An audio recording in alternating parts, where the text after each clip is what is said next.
Welcome to the last breakfast. Please enjoy the video.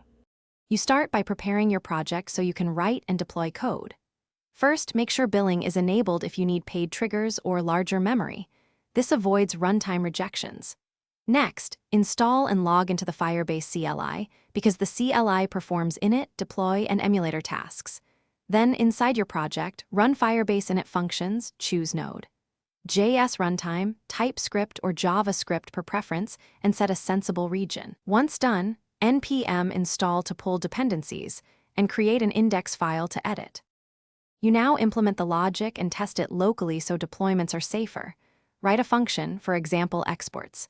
myfunc equals functions, region a central one, HTTPS on request, because setting a region reduces cold start latency. Use the admin SDK and initialize app for database and auth operations, which gives consistent credentials.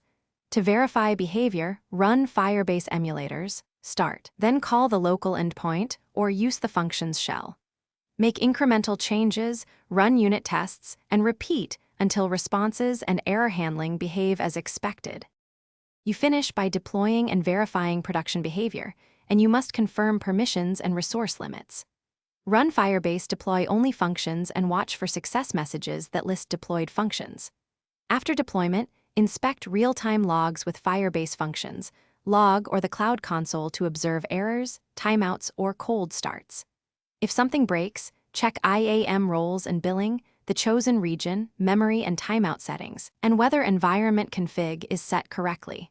Once fixed, increment the version or redeploy the single function to apply changes. Thanks for watching. If this was helpful, leave a like and consider subscribing. See you next time.